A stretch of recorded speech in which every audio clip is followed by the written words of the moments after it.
Rizawa ketika sudah lulus jadi Suzuran. Jadi kalau di episode 2 kemarin kita diputus pas adegan Toru itu kabur. Oke, kali ini kita akan melihat bagaimana Toru yang sedang mengalami bisnisnya yang lagi hancur-hancurnya dan perjalanan hidupnya yang naik turun, tapi tetap Toru berpendirian teguh kepada serabi lempit. Jadi serabi lempit adalah uang. Serabi lempit adalah uang. Dan bercocok tanam adalah uang. Seperti channel ini. Mon, tarik. Ya, come on, roll. Di awal film kita akan berjumpa dengan Toru yang nasibnya telah berubah 180 derajat. Kini dia tinggal bersama serabi lempit langganannya di sebuah rumah kecil.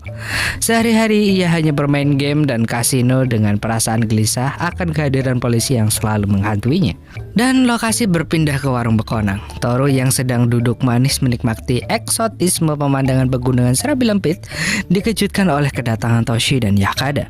Mereka melaporkan bahwa banyak manajer cabang yang gelisah karena Toru telah lama menghilang.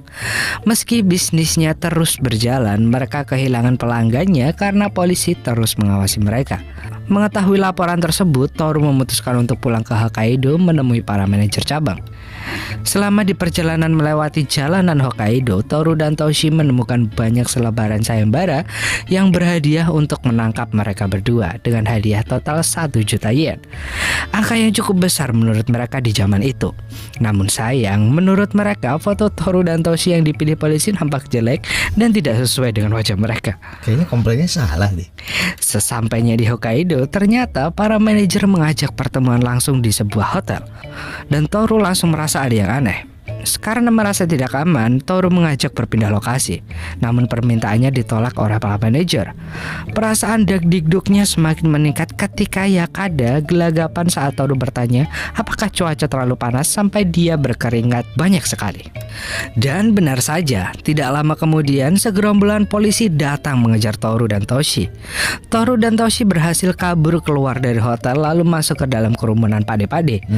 Namun sayang, ia pun akhirnya tertangkap oleh Takei yang saat itu bersembunyi di dalam bus. Dalam adegan ini kita juga akan mengetahui bahwa Takei menangkap Toru bukan karena menunjukkan tubuh manusia dalam sebuah pornografi, melainkan karena pemerintah melarangnya.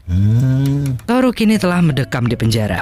Ibunya yang sedang berkunjung tampak sangat kecewa dan ingin anaknya mati saja. Tapi ia tidak ingin anaknya mati karena butuh uang dari anaknya. Saya pengen ngapain cuma takut dikutuk. Sementara itu, bos Binibon yang terus menjalankan bisnisnya dalam memproduksi majalah serabi lempit kini mulai merambah ke media yang lebih baru, yaitu video bercocok tanam. Oh, dia Alfabet 8. Ia bekerja sama dengan salah satu perusahaan elektronik untuk memonopoli bisnisnya tersebut. Musim telah berganti, Toru telah keluar dari penjara. Ia tidak habis pikir bagaimana majalahnya dilarang. Namun peredaran video bercocok tanam bisa terjual bebas. Toru akhirnya melepas penatnya dengan menikmati dinginnya salju musim dingin dengan bercocok tanam bersama serabi lempit pedagang siomay di warungnya. Sebentar, gimana?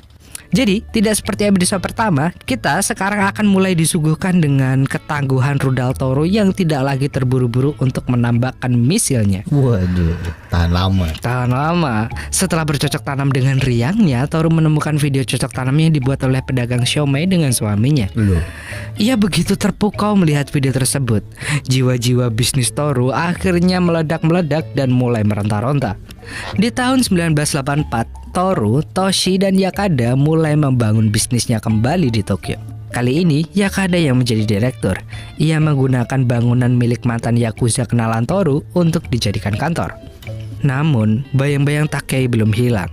Meski tanpa surat tugas, ia masih saja muncul mengawasi pergerakan bisnis yang dijalankan oleh Toru. Kegesitan dan kesigapan Takei dalam mengawasi bisnis Toru bukanlah tanpa sebab. Ternyata ia telah dibayar oleh bos Binibon. Tidak tahu sejak kapan mereka bersekongkol. Bahkan Takei menawarkan untuk memenjarakan Toru lagi dengan tuduhan palsu.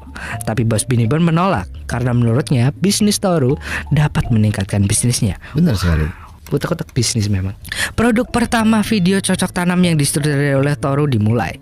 Ia memanfaatkan tim yang seadanya untuk memenuhi bagian kamera, audio, dan lain-lain yang kosong.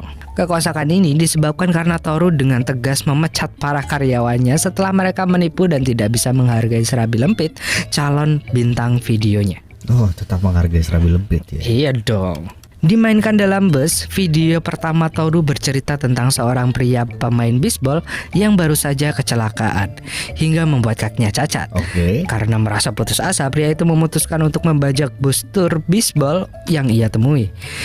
Di dalam bus ia melihat serabi lempit di balik rok mini yang begitu menggodanya. Dan melihat itu ia merasa hidup kembali tapi sekaligus mati. Ia pun memutuskan untuk bercocok tanam dengan serabi lempit yang masih bersembunyi itu di lapangan bisbol. Si serabi lempit ditekan tubuhnya ke dalam bus dengan keras sembari melahap buah sepasang bakpao yang ada di depannya.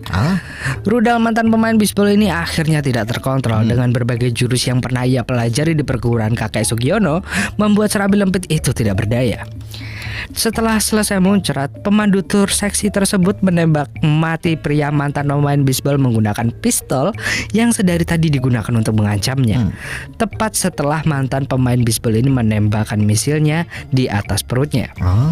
Dan video karya Toru ini berakhir epik dengan pemandu tur yang setengah terlanjang berjalan menjauhi bus dengan latar belakang ledakan bus tersebut. Wah, shoot. Iya, itu adalah cerita dari video pertama Mas Toru. Dan proses syuting diakhiri dengan pesta makan di sebuah warung sederhana.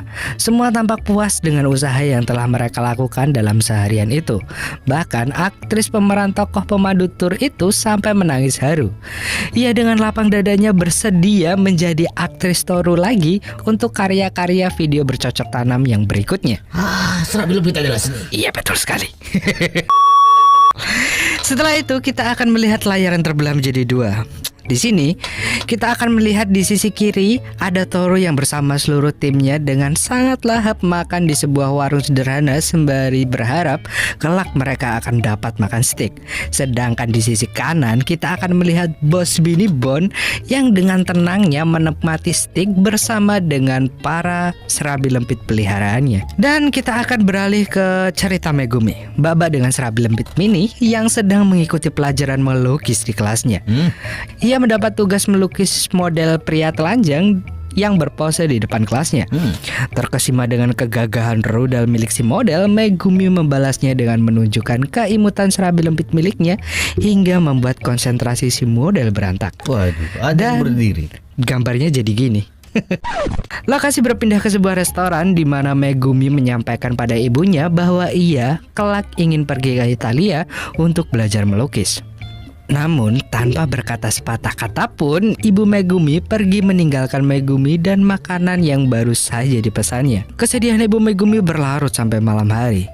Ia ternyata tidak ingin terpisah dari anak semata wayangnya sampai ia merobek lukisan milik Megumi demi tetap bisa bersamanya. Bukan ibu yang baik. Dan episode di-3 pun tamat. Setidaknya ada satu lagi dapat kita pelajari dari film ini ya. Kayak si Toru yang mempercakap syutingnya. Jadi kalau tidak mau jangan pernah dipaksa, daripada ntar malah jadi nggak enak. Dan terus bagi kalian yang dari kemarin penasaran dengan Megumi, ya kan, tenang aja, karena si Megumi kali ini hadir lagi untuk kita. Bukan kali ini sih, besok sebenarnya di video episode berikutnya ya. Walaupun masih belum jelas sebenarnya apa kaitan Megumi dengan bisnis serabi lempit dan program video cocok tanam yang dipimpin oleh Toru. Sebenarnya sih itu sih. Pertanyaannya itu di mana? Iya. Jadi apakah di episode keempat Megumi akan bertemu dengan Toru? Dan apakah bisnis yang baru saja dimulai oleh Toru bisa bersaing dengan bisnis milik Bos Binibon? Wah, ini Kira-kira bagaimana? Atau Toru berubah menjadi Serizawa?